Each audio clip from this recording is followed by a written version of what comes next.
Let's take a look at Chapter 6 on producing goods and services, and specifically, I'd like to look at the strategic value-adding role that operations plays in supply chain, along with some other details that you see here. So let's start out looking at the role of production operations in SCM. Manufacturers, contract assemblers, and service providers all engage in production processes. The production process also uses resources such as facilities, equipment, knowledge, labor, and capital to support the transformation.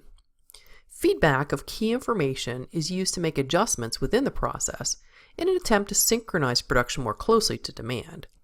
Ignoring these feedback signals will lead to excess inventory of unpopular products or inventory shortages of hot items. The basic principle of production processes: no two processes are organized exactly alike or performed at the same level. Process functionality also plays a role in the success of an organization. The ability to perform different processes from those of competitors to create unique products and services can create a competitive advantage. On the other hand, the ability to perform common processes better than the competition can also generate efficiencies and lower costs for the organization.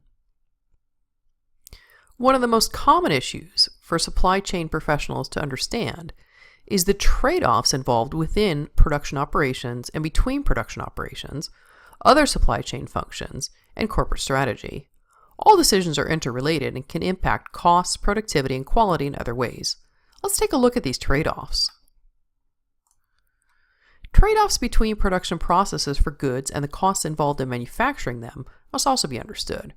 Production and supply chain costs vary from make to stock, assemble to order, and build to order products.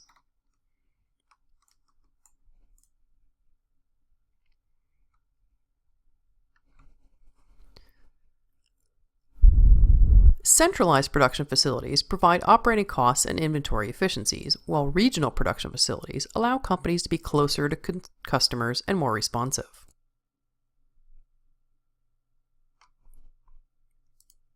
Yet another trade-off is between large versus small facilities. And then there's the consideration of product-focused facilities versus process-focused facilities. Traditional wisdom suggests that production operations cannot strive to be all things to all people, and trade-offs must be made. As discussed, when designing and executing production processes, they should focus on the following competitive dimensions: low cost, high quality, including both features and reliability, fast delivery speed, high delivery reliability, ability to cope with demand change, or the flexibility to offer variety. Another consideration is whether to conduct your own production operations or to outsource production to external suppliers. The make versus buy decision can be very complex and involves sacrifice whichever way the company chooses to go. Operations managers face numerous challenges and trade-offs that must be managed successfully if the organization and supply chain are to achieve their performance goals. Competitive pressures are a major challenge for many established manufacturers and service providers. Customers' demand for choice and rapidly changing tastes make life difficult for product makers. While mass production processes and their economies of scale are losing relevance in many customer-driven industries, company executives are no less demanding on the productivity and efficiency fronts. Operations managers face many other operations challenges. Labor availability and productivity issues, synchronization of activities with the supply chain, and capital costs are just a few of the additional obstacles that must be overcome.